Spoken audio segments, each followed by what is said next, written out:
हाँ पूछिए। हम्म। हम्म। हाँ, अच्छा। तो ये मेंस में ये बात पूछा है। हाँ। नहीं, वो तो निरंकुश शासन नहीं था, किसी को उसने जंत प्रबुद्ध का तो वैसे प्रबोध या प्रबोध जागृत के लिए शब्द प्रयोग किया जाता है। प्रबुद्ध जो शब्द प्रयोग हुआ जाता है जागृत, यानी कि कोई व्यक्ति जागृत अवेयर टाइप का हो, उसके लिए शब्द प्रयोग पर मैंने जहां तक कहीं ऐसा, और मेंस में ये वर्ड आप किसी इतिहासकार की बात कर रहे हैं ना, मेंस में ये वर्ड तो नहीं लिखा है ना। प्रश्न क्या है, पढ़िए, आपके पास है। अच्छा, और उसमें ये बात मेंशन है कि इतिहासकार ने उस उन्हें प्रबुद्ध निरंकुश शासक कहा है, मतलब आप प्रश्न में ही बोल रहे हैं कि ये बात निहित है। अच्छा, वो इतिहासकार लिखे हैं ना, बस आपसे मतलब प्रश्न में मेरे कहने का सिंपल नहीं पूछा है। तो वो उस इतिहासकार को ना मैं जानती हूँ, आप भी जानिए। प्रबुद्ध शब्द जो यूज किया जाता है जागृत के लिए किया जाता है, प्रबुद्ध शब्द। और पहली बात, वो निरंकुश टाइप का शासन कुछ उनके यहाँ हमें नहीं देखने को मिला था। रही बात, अगर आपसे राजपूत नीति सिंपल पूछा है मेंस में, तो सीधे राजपूत नीति जो कुछ भी थी, जैसे वैवाहिक नीति अपनाया था, उसके बारे में वर्णन करना है। किसी और शासक के बारे में है, जैसे कि जहांगीर के शासनकाल में भी देखने को मिला, तो वो तुलना करके आंसर लिख दीजिए। उसने प्रबुद्ध लिखा है निरंकुश, उस पर आप मत जाइए, क्योंकि हाँ, नहीं नहीं, प्रबुद्ध जो शब्द वैसे होगा, क्योंकि मैंने तो कहीं नहीं पढ़ा कि वो निरंकुश टाइप के, प्रबुद्ध निरंकुश टाइप के शासक है। रहे बात, मैं सर्च करके आपको उससे डिटेल में कि उसके बारे में वो क्यों लिखा है, हो सकता है वहां पर उसका कोई और मीनिंग। ठीक, और कुछ? ओके। हाँ हाँ हाँ, इतिहासकार का ही है ना, मैं सर्च करके बता दूंगी कि ऐसा क्यों कहा जाता है। हो सकता है कि उनकी कुछ ऐसी नीतियां हो, उसकी वजह से ऐसा उन्हें कहा गया होगा, क्योंकि कुछ नीतियों के तहत किसी शासक को ये शब्द प्रयोग मैं मान सकती हूँ, तो मैं उस पर सर्च करके बता दूंगी। ठीक है, मेरे बारे में इतना। कल हमने कहा हुमायूं को समाप्त कर लिया था, आज हमें सूरी वंश, तो सूरी वंश के बारे में ज्यादा जो प्रश्न पूछा जाता है, उनके किए गए कार्य, जैसे कि उनका प्रशासनिक जो सुधार रहा, उसके अलावा उनके जो सैन्य अभियान रहे, उनसे प्रश्न पूछे जाएंगे। इसके अलावा जो राजस्व है, क्योंकि मुगलों के बाद, क्योंकि इन दोनों के शासन में क्या देखने को मिला, बाबर के यहाँ हमें सिर्फ 4 युद्ध देखे, कोई भी प्रशासनिक सुधार नहीं देखा, ना ही राजस्व से सिंपल कुछ भी नहीं देखने को मिला। हुमायूं का शासनकाल कहीं ना कहीं असफल की तरफ रहा, तो उसमें भी हमें मुगलों में प्रशासनिक सुधार की बात करें या राजस्व के मामले के सुधार रिफॉर्म्स की बात करें, तो वो सभी अकबर के शासनकाल में देखने को सबसे पहले, इसीलिए कहा जाता है कि मुगलों में जो सबसे अच्छा शासक रहा वो अकबर के ही शासनकाल में, क्योंकि उसने कई ऐसी नीतियां लाई जो जनता के हित में रही, और उसमें राजस्व में भी सुधार किया, प्रशासन में भी सुधार किया। तो उससे पूर्व जो एक शासक रहा शेर शाह सूरी, वो तो उस वंश से था नहीं, लेकिन शेर शाह सूरी के किए गए बहुत सारे कार्यों को हूबहू अकबर ने अपने शासनकाल में लागू किया था। क्योंकि शेर शाह की जब मृत्यु हो जाती है, तो उसके बाद जो उनके पुत्र बनते हैं, उनके शासनकाल में भी हमें कुछ ऐसा नहीं देखने को मिलता है। तो जो प्रश्न पूछा जाएगा, एक तो शेर शाह सूरी से प्रश्न इसलिए बनता है कि इनके जो पिता थे वो कौन थे, हसन खां सोरे।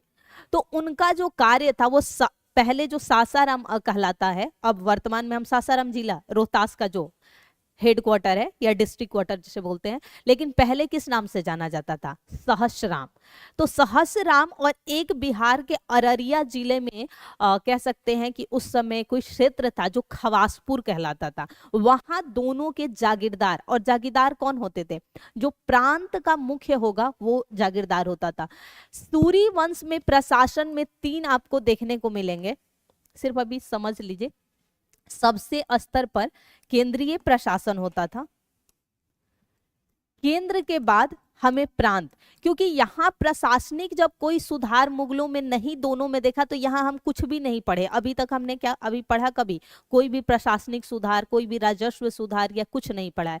तो यहाँ पर केंद्र था, केंद्र के बाद प्रांत इनके यहाँ भी था, यानी सूरी में जो सूबा कहलाता था, और इसी में जो जागीरदार होता था। तो उसके पिता यानी कि हम कह सकते हैं कि जो प्रांतों में विभाजन था तो दो प्रांतों में इसके पिता जो हसन खां से वो रहे थे। और उसके बाद यहाँ होता था सरकार, जो शब्द प्रयोग किया जाता था इनके यहाँ जिले के लिए। तो कहा जाता है कि कहीं ना कहीं प्रांतों के लिए एक इक्ता शब्द यहाँ प्रयोग हुआ और इक्ता का विभाजन सरकार में किया गया, जो जिले के स्तर पे इनके यहाँ रहा। जिले के बाद हमें परगना देखने को मिला इनके यहाँ, और परगना के बदला गांव, यानी प्रशासनिक सुधार कह सकते हैं सूरी वंश में हमें बहुत देखने को मिला। ऊपर से हम एक पढ़ते हैं कि बिहार के दक्षिण बिहार का एक प्रमुख शासक था कौन? लोहानी खां, जिसके यहाँ जब ये नियुक्त किए जाते हैं तो इन्हें उसी समय, ये बचपन में किस नाम से जाने गए थे? फरीद खां। कब कहलाए शेर खां? जब ये हत्या किए तो लोहानी यहाँ पर थे, लेकिन इन्हें शेर शाह जो नाम दिया गया है वो नाम पूरा दिया गया है 39 के चौसा युद्ध में। ये तीनों याद रखिएगा, फरीद खां, फिर ये शेर खां कहलाएंगे और तब शेर शाह के नाम से जाने, और उसी के बाद 40 के बाद सूरी वंश की स्थापना। तो जो हमें आज के सेशन में मूल रूप से देखना है, अब यहाँ जन्म कहाँ हुआ, पिता, ये सब फैक्ट्स है, उस पर नहीं। सबसे पहले हमें जो बात करनी है तो शेर शाह सूरी का जो कैसे इन्होंने जो है वो क्या बोलते हैं, किनके किनके यहाँ जागीर के दार के रूप में या सेना के रूप में नियुक्त रहे। तो सबसे पहला पॉइंट आप हेडिंग बनाइए, पहले तो ये बना लीजिए, सूरी वंश।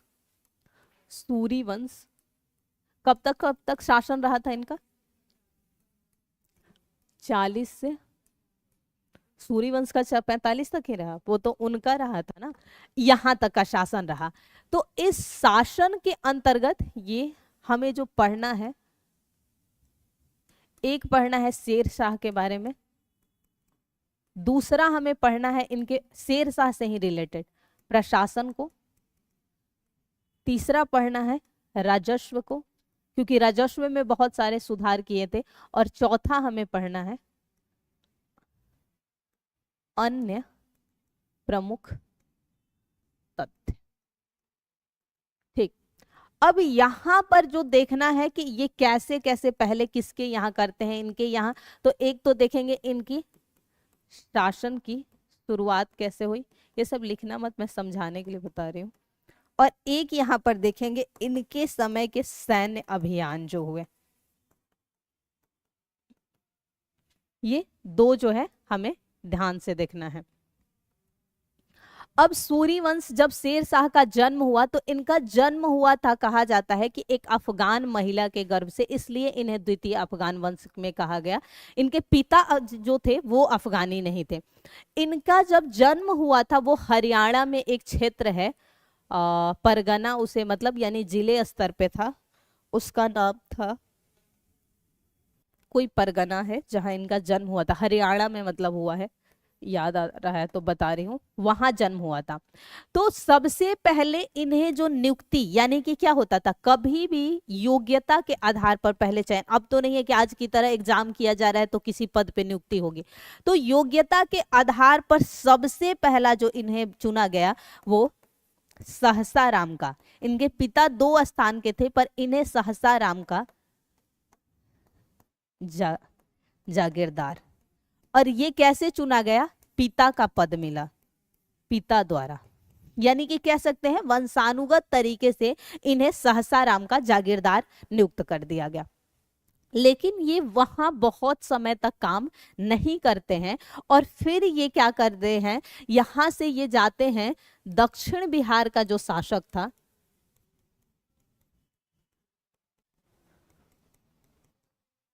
उसका नाम क्या था? बहार खां। यहां से प्रश्न पूछा जाता है लोहानी, यानी यहां पर ये बहुत दिन एक जागीरदार के रूप में कार्य नहीं करते हैं और फिर यहां से ये किस पद पर? दक्षिण बिहार के शासक के संरक्षण में, यानी बहार खां लोहानी के संरक्षण में जाते हैं। यहां पर इन्हें कौन सी उपाधि, यानी अभी तक शेर शाह किस नाम से जाना जा रहा था? फरीद के नाम से। अब फरीद किस नाम से जाना जाने लगेगा? शेर खां कहलाएगा।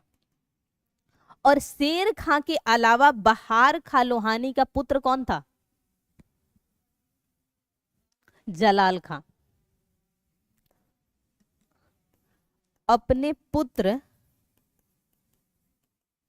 जलाल खां, सिर्फ स्टोरी समझो, खां का संरक्षक, सिर्फ ऐसे समझोगे तभी होगा, नियुक्त कर दिया, यानी उसी के देख रेख में उसका पुत्र जो है जहां भी जाएगा उसके संरक्षण में कार्य करेगा। इसके पश्चात कहा जाता है कि शेर शाह सूरी जो है 2 और युद्धों में भाग लेता है। एक 1528 में, कौन सा युद्ध हुआ? 1528, चंदेरी।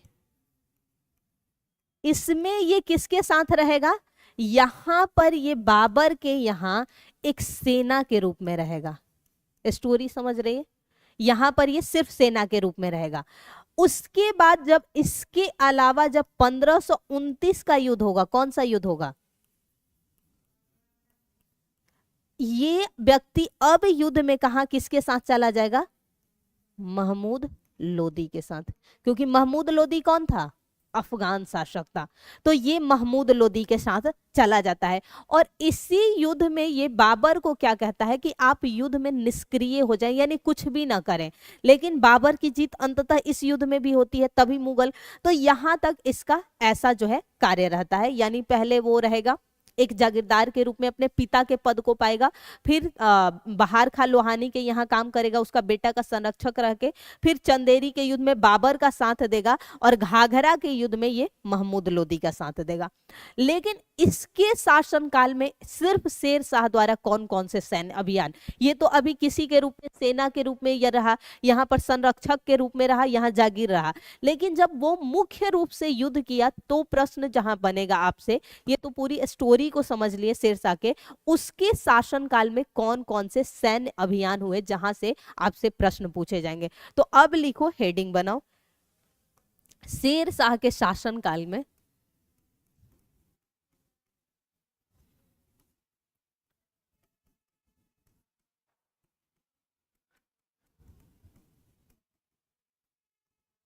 प्रमुख सैन्य अभियान।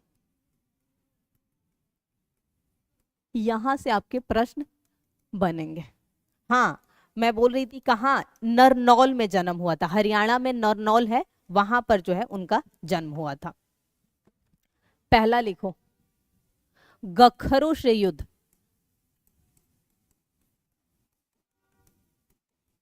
गखर एक जनजाति होते हैं, मूल रूप से ये कहा जाता है कि सेना में बड़े ही बलवान तरीके के होते हैं और पंजाब वाला वगैरह जो एरिया है, यानी कि सिंध और पंजाब प्रांतों में ये जो है सेना के रूप में कार्य करते हैं, बहुत ही मजबूत सेना में रहते हैं। तो पहला संघर्ष जो है इनका गखरों के साथ ही होता है। ईयर लिख लेना,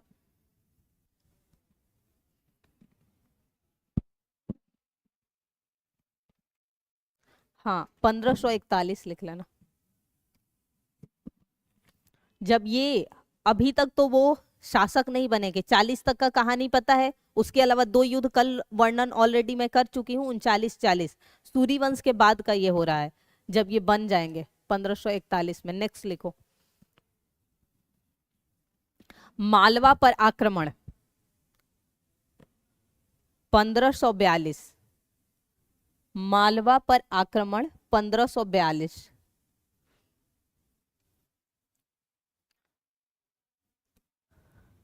रायसीन का अभियान, रायसीन कहाँ है, किस क्षेत्र में?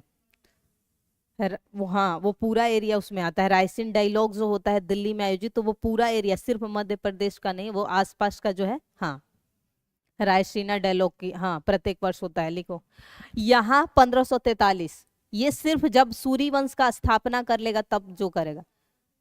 हाँ लिखो, पुरनमल जो था, रायसीन का शासक था पुरनमल। मालवा में संघर्ष जो किया था उसमें अंततः जीत पूरे मालवा क्षेत्र पर किया था, किसी स्पेसिफिक राजा पे नहीं किया था। महलक देव वो शायद उसके बाद वाले में होगा, जो मुझे लग रहा है चौथा संघर्ष होगा, या हो सकता है महलक देव, मुझे लग रहा है जहां तक चौथा संघर्ष करेगा उसमें शासक है। इसमें लिख लो पुरनमल, रायसीना में लिखना पुरनमल, पुरनमल। और ये लिख लेना साथ में कि पुरनमल को ये मर भी जाता है वो युद्ध क्षेत्र में, पुरनमल रायसीन वाले में। नेक्स्ट लिखो 1543, 1544 मारवाड़ का अभियान, यहां का शासक था मालदेव। पर यहाँ जो प्रश्न पूछा जाता है वो मालदेव से नहीं, इसका नेतृत्व किसने किया था, और ये प्रश्न पूछा गया है। जब उसने मारवाड़ पर अभियान किया था तो नेतृत्व किसने किया था? शेर शाह के नहीं, वो तो शासक हो गया। जो मालदेव है वहां का शासक था, उस मालदेव के दो सैनिक थे। हाँ बिल्कुल सही। लिखो जैता व कुंपा, जैता और कुंपा ने, ये प्रश्न पूछा भी गया है। और नेक्स्ट लिखो 1545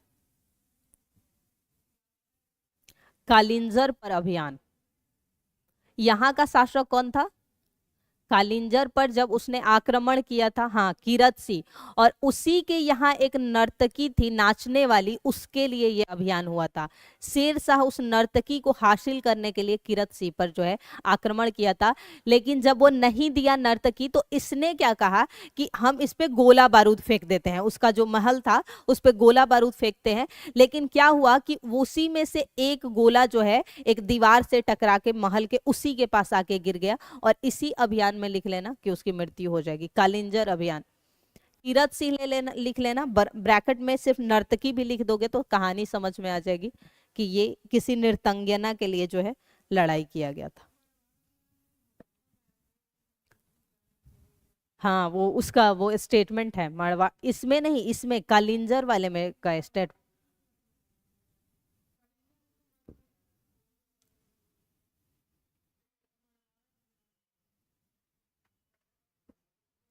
शायद हाँ इसमें तो, हाँ एक मुट्ठी बाजरे के लिए मैंने पूरी साम्राज्य को खो दिया।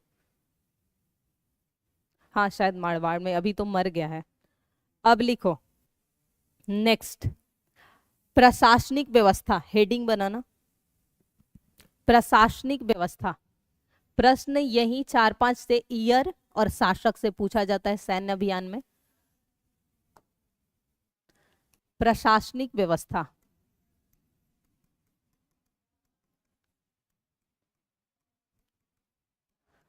सबसे पहले लिखो प्रशासनिक व्यवस्था में केंद्र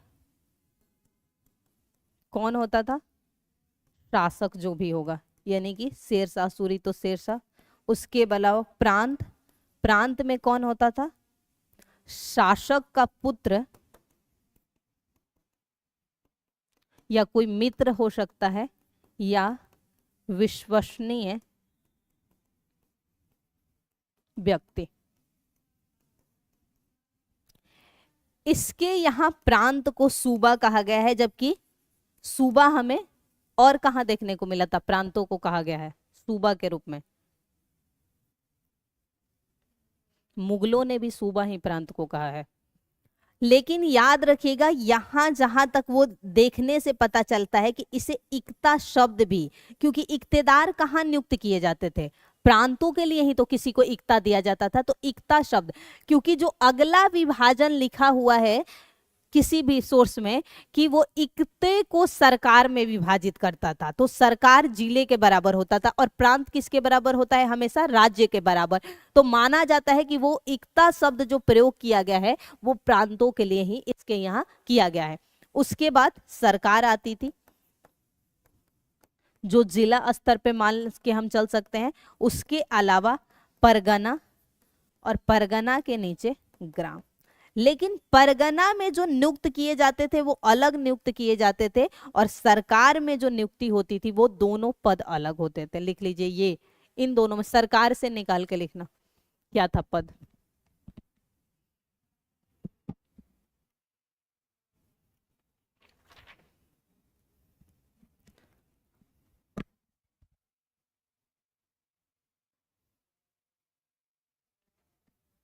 लिखो सिकदार ए, सरकार में दो पद होते थे सरकार चलाने के लिए, सिकदार ए सिकदारान, सिकदार ए सिकदारान, ये दो पद यहां पर चलाने के लिए होते थे। सिकदार ए सिकदारान, दा लिखना, अब ये दोनों अलग अलग होते थे, ये दोनों पद। एक होता था सामान्य प्रशासन को चलाने के लिए, तो ये जो होता था सामान्य प्रशासन होता था। ठीक, दूसरा पद लिखो, मुंसिफ ए मुंसिफान। मुंसिफ ए मुंसिफान, दूसरा जो सरकार चलाने में एक पद होता था, मुंसिफ ए मुंसिफान। और ये जो होता था वहां का न्याय व्यवस्था देखता था। ये दोनों को याद रखना। सामान्य प्रशासन देखने के लिए कौन होता था, सिकदार ए सिकदारान, और मुंसिफ यानी न्याय व्यवस्था। अब परगना से लिखो कौन कौन से नियुक्त होते थे। समझ में आ गया दोनों पद। नेक्स्ट लिखो, परगना से। परगना में एक पद होता था सिकदार, याद रखिएगा। वही सिकदार जो है सराय के लिए भी रखा जाता था। जो सराय का भी हेड होता था उनके यहाँ सिकदार ही होता था, क्योंकि ये जिले से नीचे का पद हो गया ना, यानी कि हम कह सकते हैं ब्लॉक स्तर पे होता होगा। तो सराय जो बनाए जाते होंगे ब्लॉकों के में ही बनाए जाते हो, ऐसे तो ग्रामीण क्षेत्रों में तो कोई अपने घर में भी रख सकता है। तो यहाँ जो सबसे पहला पद आता था वो सिकदार का, सबसे मुख्य। और यही सिकदार जो है प्रत्येक सराय का भी, प्रत्येक सराय के लिए भी एक सिकदार। दूसरा पद लिखो, सिकदार के बाद एक पद होता था मुंसिफ, जो यहां का न्याय देखेगा। अब देखो ये पद कैसे बना, यहाँ बड़ा पद है क्योंकि ये जिले स्तर पे है, तो इसे नाम दिया गया सिकदार ए सिकदारान। इसी से निकाल के, यानी कि ये जो होगा इसके अंदर काम करेगा। मुंसिफ है मुंसिफान, तो ये इसके अंदर, ये लिख लो न्याय के लिए होता था। मुंसिफ जो होता था परगना स्तर पे जब न्याय किया जाएगा तो ये होता। उसके अलावा लिखो पद खजांची। ये क्या देखता है, खजांची का कार्य क्या होता है देखना। कोषाध्यक्ष, कहां पर कितना, कोषाध्यक्ष कह सकते हैं इसको था। खजांची पटना में है शायद, खजांची रोड करके, वो उसी के लिए वो पहले। और इसके अलावा एक पद होता था कारकुन, यानी कि वर्तमान में जैसे किसी ऑफिस में क्लर्क का पोस्ट होता है, उसका क्या काम होता है, एकदम जैसे कागज वागज आए तो देखे, सारे कामों को देखने के लिए एक मतलब विभाग से दूसरे विभाग कागज को। तो कारकुन जो होता था वो क्लर्क के बराबर, समझ लो इसे कि ये सिंपल भाषा में क्लर्क के बराबर होता था। और ग्राम स्तर पे वही मुखिया। लेकिन याद रखना यहां पर इन तीन पदों को जो है स्थानीय प्रशासन माना गया है। हम वैसे सिंपल भाषा में किसे स्थानीय प्रशासन के अंतर्गत रखते हैं, जो ग्राम के स्तर पे चुने जाते हैं, जो हमारे यहाँ त्रिस्तरीय है। बिहार में क्या है, कहीं कहीं देखोगे चतुर्थ है माना जाता है, सिर्फ वेस्ट बंगाल में चतुर्थ है, लेकिन बहुत जगहों पर 2 स्तरीय भी चुना जाता है। लेकिन ज्यादा राज्यों में जो है 3 स्तरीय है। तो यहाँ पर जो है, ऐसे तुम लोगों ने तो लाइन से लिखा होगा, तो ये तीनों को, तीनों नहीं, सरकार नहीं, हाँ सरकार, परगना, और इसको ऐसे कर लो, जैसे ऐसे कर लो, और यहां लिखो स्थानीय प्रशासन था यह। इसलिए क्योंकि जो जिला पारिषद चुना जाता है वो किस आधार पे चुना जाता है, पंचायत वाले में से एक जो होता है समिति का चुना जाता है, हो सकता है। इसलिए यहाँ इन तीनों को जो है उसके शासनकाल में स्थानीय प्रशासन माना गया है। ऐसे नहीं, ये स्थानीय प्रशासन है। लिख लो सरकार, परगना और ग्राम को।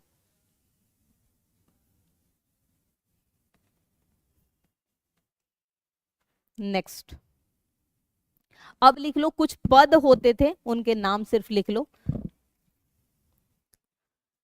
केंद्रीय स्तर पर प्रमुख विभाग व अध्यक्ष, हेडिंग बनाओ, केंद्रीय स्तर पर सारे होंगे, क्योंकि मैंने किस स्तर पे लिखवा दिया है, मैंने प्रांत के स्तर पे लिखवा दिया है, परगना, सरकार, सभी स्तरों पे लिखा दिया है। केंद्रीय स्तर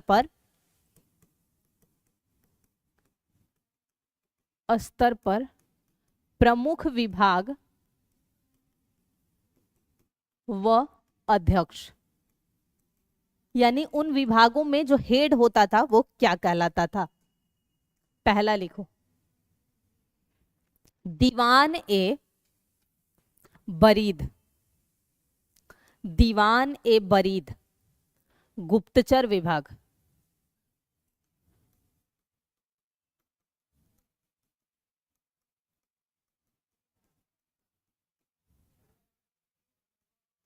गुप्तचर विभाग, यानी कि इंटेलिजेंस जो डिपार्टमेंट होती है। लेकिन इसमें जो अध्यक्ष चुना जाता था, वरीद का मतलब तो सिंपल हो गया कि जो गुप्तचर होगा। और ये कई पदों में हमने देखा, हमने दिल्ली सल्तनत में कईयों के समय देखा, यहाँ जो अध्यक्ष होता था वो कहलाता था बरीद ए मुमालिक। बरीद ए मुमालिक। नेक्स्ट लिखो, दीवान ए आरिज, ये कौन होता है? हाँ, दीवान ए आरिज या अर्ज सैन्य विभाग, इसका अध्यक्ष कौन होता है? सैन्य विभाग का अध्यक्ष क्या कहलाता है? आरिज ए मुमालिक। उसका लिख लो आरिज ए मुमालिक,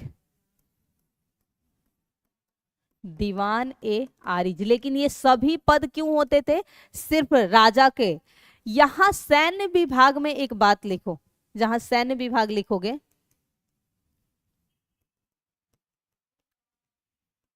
सेना की नियुक्ति या सेना की भर्ती शासक स्वयं करता था।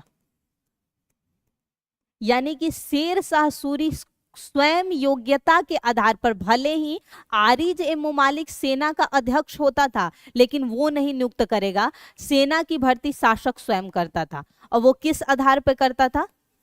योग्यता के।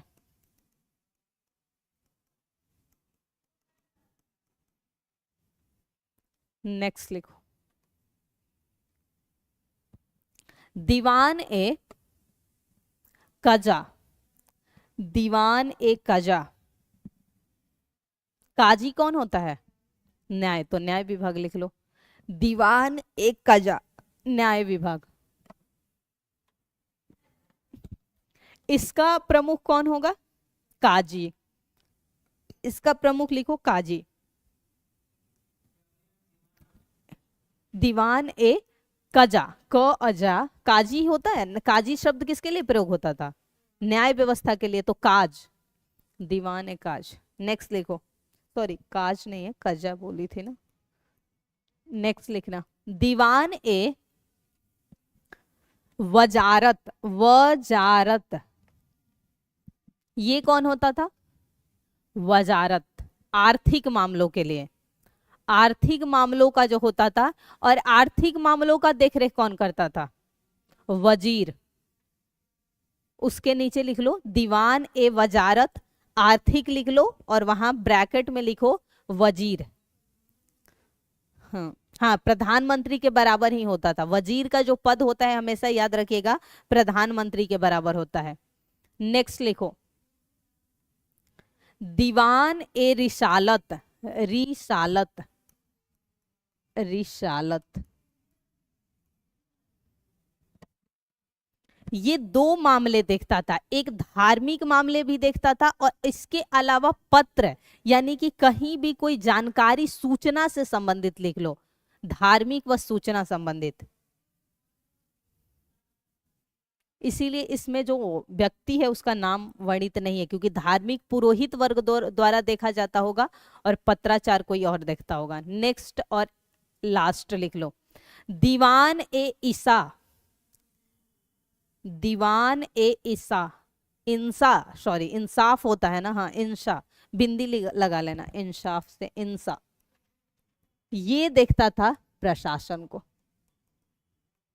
प्रशासन।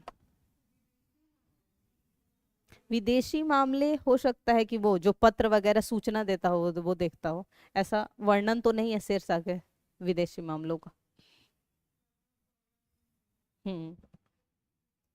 नेक्स्ट अब लिखो, हो गया।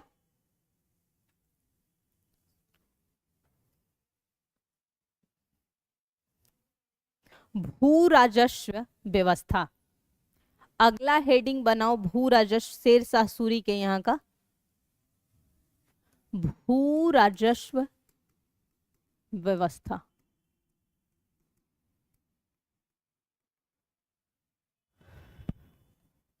लिखो, पट्टा एवं कबूलियत प्रथा, पट्टा एवं कबूलियत प्रथा।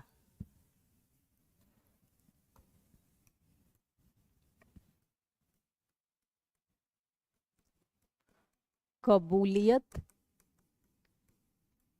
व्यवस्था लिख लो। प्रथा अलग होता है जो सामाजिक तौर पे बहुत लंबे समय से चलता है, तब वो प्रथा कहलाता है। व्यवस्था लिखो। अब क्या था दोनों में अंतर, क्या था? पट्टा क्या था और कबूलियत क्या था? तो पट्टा हम कह सकते हैं कि ये एक राजकीय पत्र होता था। क्या होता था? राजकीय पत्र। और कबूलियत हम कह सकते हैं कि ये एक सहमति पत्र होता था। अब इन दोनों में अंतर क्या था? तो कबूलियत लिया जाता था किसानों से, यानी कि ये किसानों से एक सहमति पत्र लिया जाता था कि आप कितना % लगान दे रहे हैं, क्योंकि अगर सहमति पत्र नहीं होगा तो कोई मनमाने तरीके से उनसे लगान की वसूली कर सकता है, जो जमींदार वर्ग रहा था। तो क्योंकि शेरशाह सूरी का ही मानना था, रैयतवाड़ी व्यवस्था किसकी देन है? शेरशाह सूरी। शेरशाह सूरी ने कहा था कि वो कृषक तभी ही लगान को समय पर देंगे जब उनकी फसल अच्छी उपजेगी।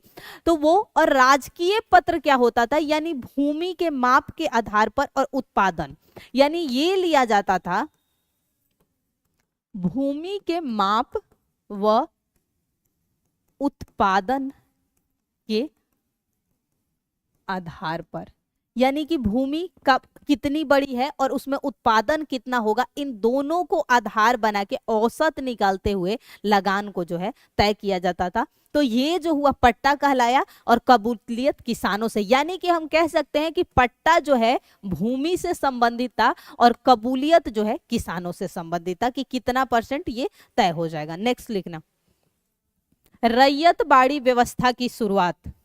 रैयतवाड़ी व्यवस्था क्या था? कि प्रत्यक्ष तौर पे क्या होता है रैयतवाड़ी में? हाँ,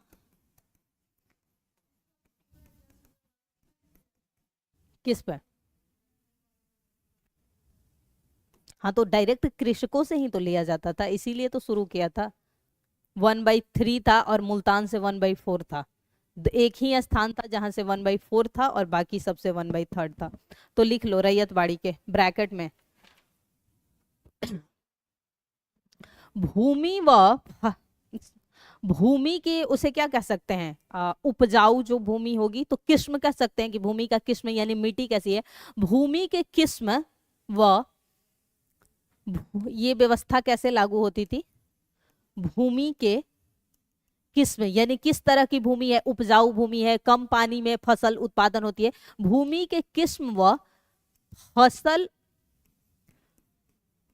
उत्पादन के आधार पर लगान कितना लिया जाता था? 1/3। यानी जैसी भूमि रहेगी, अगर भूमि कम उपजाऊ हो और उत्पादन कम देगा तो उसमें 1/3 ही लिया जाता था, लेकिन आधार इसी आधार पर लिया जाता था। दूसरा होता था कि एक ब्रैकेट में ऐसे नोट करके लिखो या अपवाद करके, मुल्तान से कितना लिया जाता था, क्योंकि मुल्तान की जो भूमि उधर है, गुजरात वाली भूमि, ये अधिक उपजाऊ होती, उससे लगा सिंध प्रांत वगैरह, मुल्तान वगैरह अधिक उपजाऊ, कम उपजाऊ थी, यहाँ पर फसलें अच्छी नहीं होती थी, तो 1/4 लिया जाता था, 25% लिया जाता था, क्योंकि उधर मुल्तान यानी सिंध प्रांत वगैरह में फसलें अच्छी नहीं थी, इसलिए, क्योंकि गुजरात की भूमि सबसे अच्छी थी उपजाऊ उधर उत्तर पश्चिम में, लेकिन मुल्तान वगैरह में नहीं थी अच्छी फसलें। नेक्स्ट लिखो, लगान नकद व अनाज दोनों ही विधि से, लगान नकद व अनाज दोनों में, लेकिन नकद से लिख देना कि इसे प्राथमिकता दिया जाता था, ऐसे करके, यानी कि अगर नकद में ना दे पाए तब अनाज में, या जिन क्षेत्रों में नकद नहीं दिया जाए तब भले ही अनाज से लिया जाता था, लेकिन प्राइमरी क्या था? नकद के रूप में लेना, प्राथमिकता। नेक्स्ट लिखो, भूमि की वास्तविक माप के लिए, भूमि की वास्तविक माप के लिए, कल हमने सड़क माप कहा था, वो सड़क माप नहीं था गज ए सिकंदरी, वो भूमि ही थी, क्योंकि सड़क माप, सड़क बनवाया बहुत सारा था लेकिन माप का कहीं जिक्र नहीं है। भूमि माप के लिए गज ए सिकंदरी का प्रयोग, गज ए सिकंदरी, और ये किससे किया जाता था? तो सन से, यानी कि जूट के रस्सी से, लेकिन यही अकबर ने बदलाव करके जूट के स्थान पे क्या लाया? उसने किसकी रस्सी प्रयोग करता था?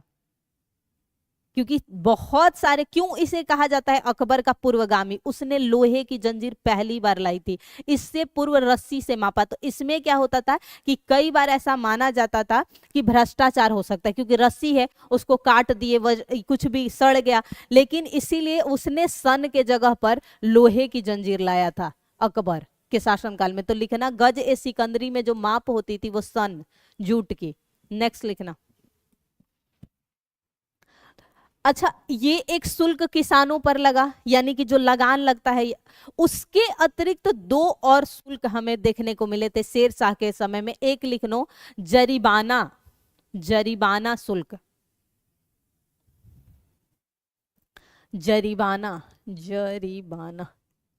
ये क्या होता था? जो भूमि सर्वेक्षण किया जाता है, अभी देख रहे होंगे काफी चल रहा है, क्योंकि डिजिटल 2025 तक बिहार में क्या किया गया है, जितनी भी भूमि है उसके सर्वेक्षण को डिजिटल कर देना है। जैसे कि हमारे यहाँ देखोगे, जो हमारे पिता लोग कटवाते हैं, अभी भी ऐसा नहीं सरकार को कुछ भरना पड़ता है, उसे पता नहीं पापा लोग क्या खेसरा क्या क्या कहते हैं कि भरना पड़ता है। हाँ, वो सब कुछ ऑनलाइन, क्योंकि ऑनलाइन में क्या हो रहा है कि भरवाया जा रहा है। अभी भूमि सर्वेक्षण चल रहा है, जिसमें किस पीढ़ी से होते हुए किस पीढ़ी को कैसे भूमि आवंटित हुई है उसे। तो भूमि सर्वेक्षण के लिए ये कर लगता था उस समय। और ये कितना परसेंट होता था?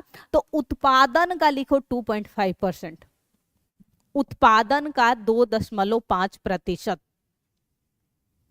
जरिमाना कर, यानी कि सर्वेक्षण शुल्क, जो सर्वे होता है। दूसरा लिखो, महासिलाना, महासिलाना।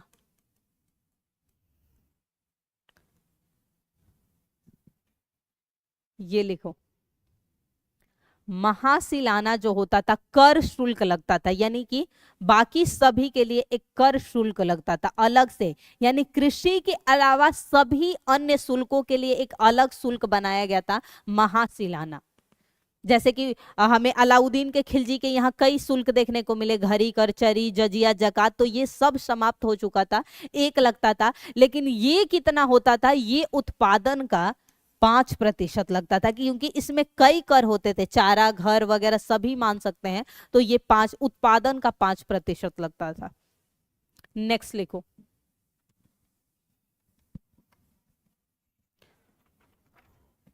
सैन्य व्यवस्था, सैन्य व्यवस्था।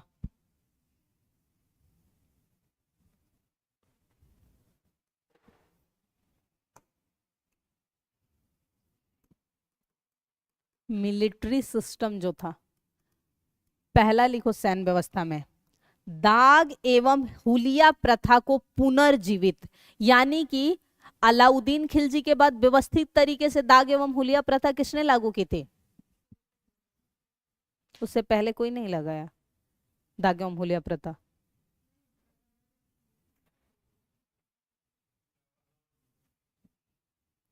तो लिखो, दाग एवं हुलिया प्रथा को, मुझे लग रहा है किसी एक और शासक ने नहीं लगाया है दाग एवं हुलिया प्रथा अलाउद्दीन के बाद। तुगलकों में एमबीटी ने शायद कुछ लागू किया था। अच्छा, देख लेंगे। हुलिया को पुनर्जीवित,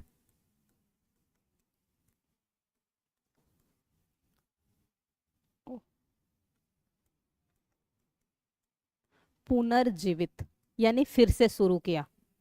दाग एवं हुलिया प्रथा पता है क्या है? नेक्स्ट लिखो, स्वयं सेना का सेनापति व उनकी भर्ती। यानी कि सेना का प्रमुख भी ये होता था, स्वयं सेना का सेनापति व उनकी भर्ती।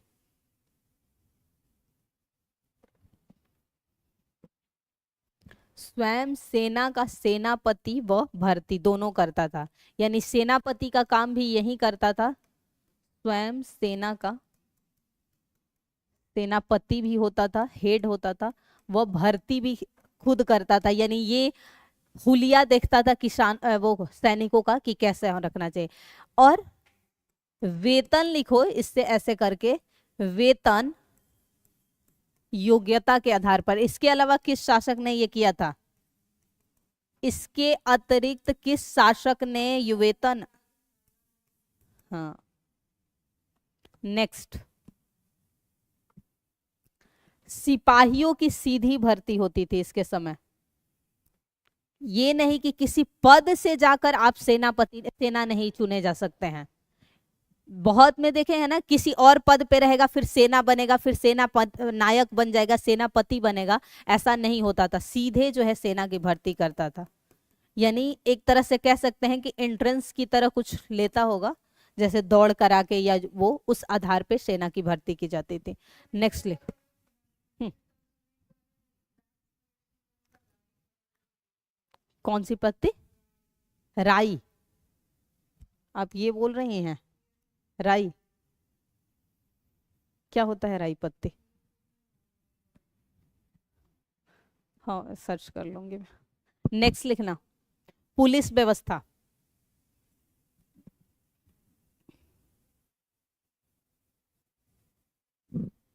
पुलिस व्यवस्था में एक ही बात रखना, पुलिस व्यवस्था। अच्छा, आपसे पूछा जाए कि स्थानीय उत्तरदायित्व का सिद्धांत क्या होता है? ये मेंस में ऐसे टर्म मेंस में ही पूछे जाते हैं कि स्थानीय उत्तरदायित्व क्या होता है। हाँ, मतलब स्थानीय उत्तरदायी कि आपको जिस क्षेत्र के लिए चुना जाएगा उसका पूरा भार जो है आपके ऊपर होगा। तो इस पद्धति को उसने सैन्य व्यवस्था में, क्या मैंने बोला था अभी? मैंने कुछ बोला था? हाँ, तो लिखो, पुलिस व्यवस्था में, पुलिस ही तो लिख रहे हैं, लिख लो, पॉइंट ही लिख लो। स्थानीय उत्तरदायित्व का सिद्धांत लागू।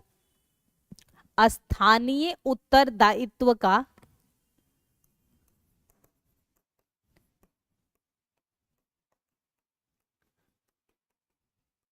सिद्धांत। इसीलिए तो जब हम बात करते हैं ड्यूल गवर्नमेंट यानी द्वैत शासन, तो वहां क्यों कहा जाता है कि अधिकार किसी और के हाथों में है और उत्तरदायित्व तो किसी और के हाथों में? क्योंकि रेवेन्यू किसके हाथों में जाता था? जब बिहार बंगाल और उसकी दीवानी चली गई तो रेवेन्यू कौन जनरेट कर लेता था? वो लेता था ब्रिटिश। और बाकी प्रशासनिक किसके हाथ में था? बंगाल का नवाब। तो वहां क्या हुआ था? अधिकार और उत्तरदायित्व जब अलग हो गए थे। लेकिन यहाँ क्या है? स्थानीय उत्तरदायित्व यानी कि जो क्षेत्र आपके अधिकार में हो,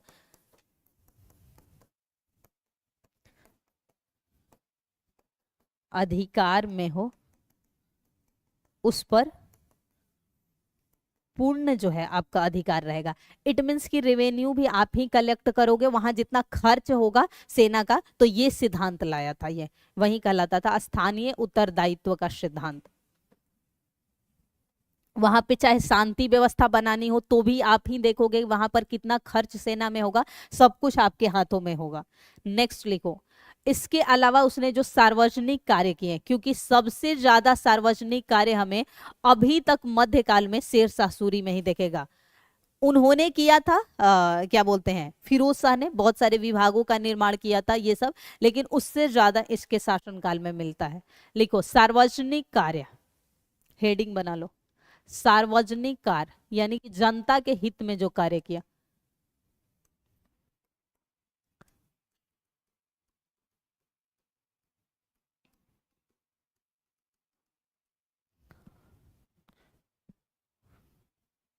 नए सड़कों का निर्माण, पुराने सड़कों की मरम्मत, नए सड़कों का निर्माण, पुराने सड़कों की मरम्मत व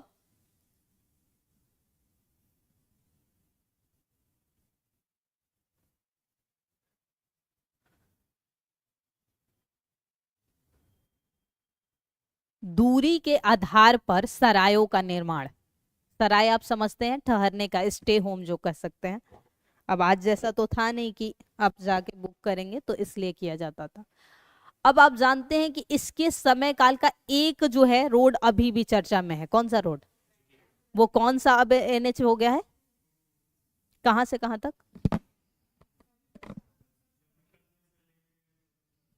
हाँ, वो अमृतसर से है। मुझे उसमें जम्मू कश्मीर नहीं है, मुझे लग रहा है अमृतसर से लेके ही वहां तक कलकत्ता तक होगा।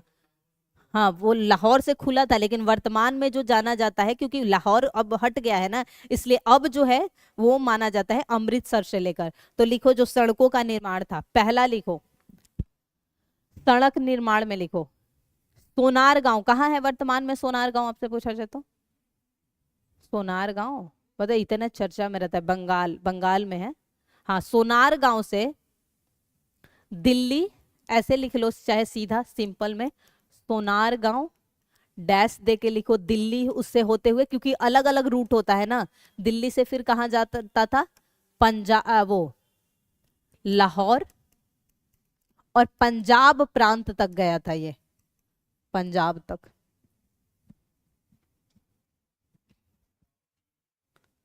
हाँ, दूसरा लिखो सड़क, आगरा से बुरहानपुर,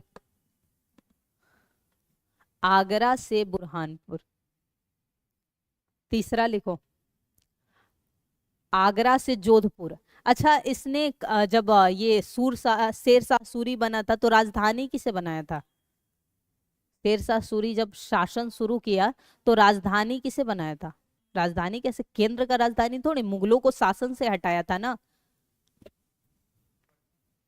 जब केंद्र से हटाया था ना, मुगल तो हट चुके थे, तो राजधानी किसे बनाया था? कंफर्म की दिल्ली? पटलिपुत्रा को उसने पटना नाम दिया है, राजधानी थोड़ी बनाया है। मैं पूछ रही हूँ कि अच्छा, अधिकार कहाँ से कहाँ तक उसका हो गया था? जब वो बना वहां पर तो दिल्ली की गद्दी पर बैठा था वो। हम्म। पटना को जब बनाया, आप जो बात कर रहे हैं, जब यहाँ पर शासन करेगा, केंद्र में राजधानी किसकी मैं बात कर रही हूँ बनाएगा, दिल्ली को या आगरा को, मैं ये पूछना चाह रहे हैं। हाँ, हाँ, आगरा को राजधानी बनाया था और दिल्ली स्थानांतरित की गई थी उसके शासनकाल में, कि दिल्ली की गद्दी पर वो बैठा था, लेकिन उसने अधिकार जो किया था वो आगरा से दिल्ली, आगरा व दिल्ली दोनों पर किया था, राजधानी उसने आगरा को बनाया था। पाटलिपुत्र, आप ये कह रहे हैं कि जो पाटलिपुत्र कहलाता था उसे नाम पटना ने दिया था और उसे राजधानी बनाया था यहाँ का, पर केंद्रीय राजधानी थोड़ी पटना बनाया देगा। दूसरा कहाँ लिखो, इसीलिए वो दो सड़कें जो है आगरा से ही गई थी, आगरा से जोधपुर तीसरा सड़क। चौथा लिखो लाहौर से मुल्तान, लाहौर से मुल्तान।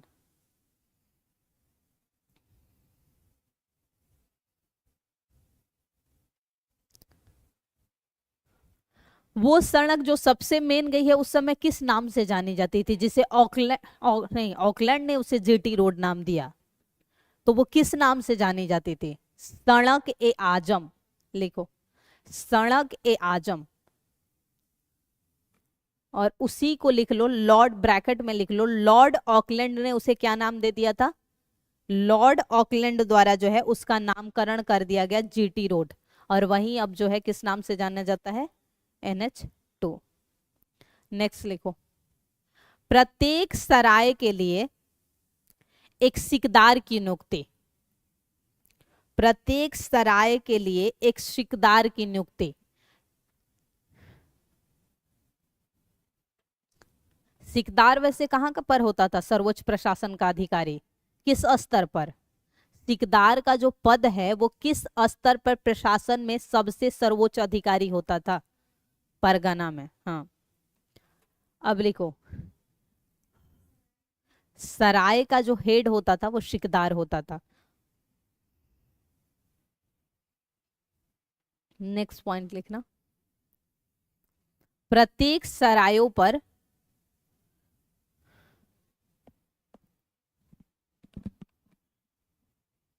एक घोड़े के साथ एक व्यक्ति की नियुक्ति की जाती थी, या तो सूचना पहुंचाने के लिए, कोई भी इमरजेंसी हो, जो व्यक्ति ठहर रहा है या जो भी हो, वहां प्रत्येक पर एक वो घोड़ा रखा रहता था। नेक्स्ट लिखना,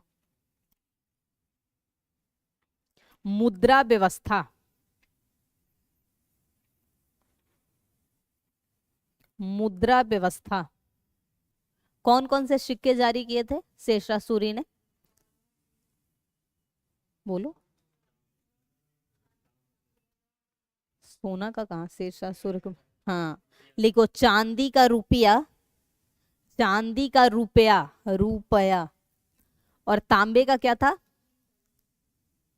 ये जीतल इसके शासनकाल में था, वो तो प्राचीन में ही हो गया, दाम। हाँ, और इन दोनों का एक प्रश्न पूछा जाता है कि अनुपात कितना था, कितना अनुपात था, यानी चांदी और तांबे में वन 64 होगा, 64 वन, यही गलती होगा क्योंकि ऑप्शन में दोनों दे देगा। चांदी अनुपात ऐसे लिख लो, क्योंकि ये मैंने देखा दोनों ही ऑप्शन में दिया है तांबा, तो चांदी 1 और ये 64। नेक्स्ट लिखो, शेर शाह ने अपने सिक्कों पर, शेर शाह ने अपने सिक्के पर अपना नाम, पद का नाम व टकसाल का नाम अंकित करवाया। टकसाल क्या होता है? जहां सिक्के ढाले जाते हैं। तो अपना भी नाम होता था, उसके अलावा वो जिस पद पे था उसका, उस पद का नाम होता था, और टकसाल जहां से ढलती थी सिक्के उसका भी नाम होता था। और ये ऐसा शासक था जिसने इस पर 2 भाषाओं में लिखाया था। कौन कौन सी 2 भाषाएं थी? किन 2 भाषाओं में जो है इस सिक्कों पर अंकन मिलता है हमें? अरबी व देवनागरी। पहली बार जो है सिक्कों पर देवनागरी लिपि हमें यहां देखने, अरबी व देवनागरी लिपि में अंकन, अरबी व देवनागरी लिपि में अंकन।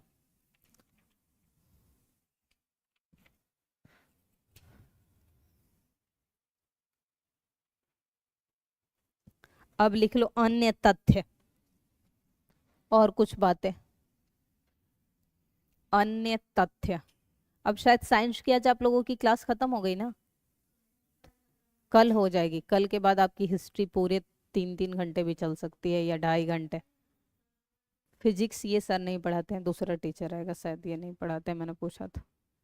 उसके बाद ज़्यादा से ज़्यादा हिस्ट्री, और 2 दिन में ख़त्म करके जल्दी से जल्दी, और बिहार स्पेशल दिवाली तक। नेक्स्ट लिखो, लिख लिया अन्य तथ्य।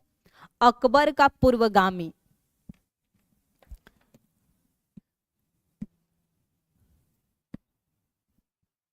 ब्रैकेट में लिख लो किस लिए कहा जाता है? अपने प्रशासनिक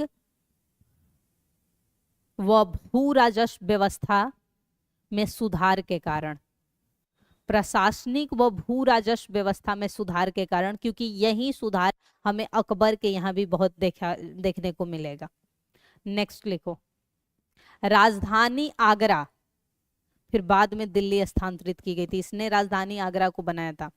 साम्राज्य विस्तार, तीसरा पॉइंट लिखो, साम्राज्य विस्तार। बंगाल से सिंध तक, बंगाल से सिंध तक।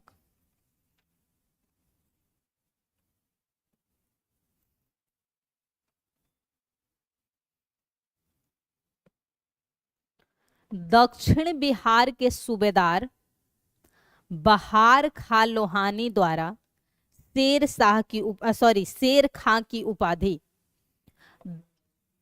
दक्षिण बिहार के सूबेदार, सूबेदार कौन होता था? सूबे का जो मालिक होता था। प्रांत केंद्र के बाद फिर कौन होता था? सूबा, उसी का। दक्षिण बिहार के सूबेदार बहार खां लोहानी द्वारा शेर खां की उपाधि। नेक्स्ट, चौसा युद्ध के पश्चात, चौसा युद्ध के पश्चात ब्रैकेट में लिख लेना 1539। चौसा युद्ध के पश्चात स्वयं को शेर शाह सुल्तान ए आदिल की उपाधि, लिखना शेर शाह सुल्तान ए आदिल की उपाधि।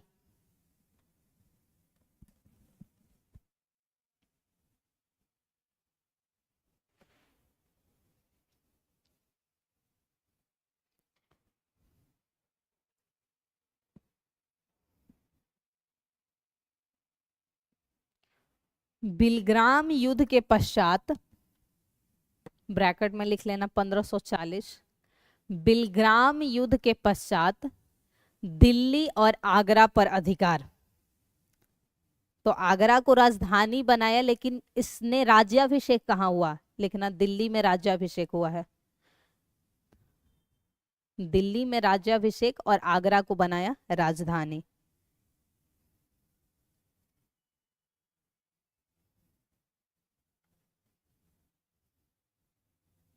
और यही यही वंश जो है वो द्वितीय अफगान वंश के नाम से जाना गया था।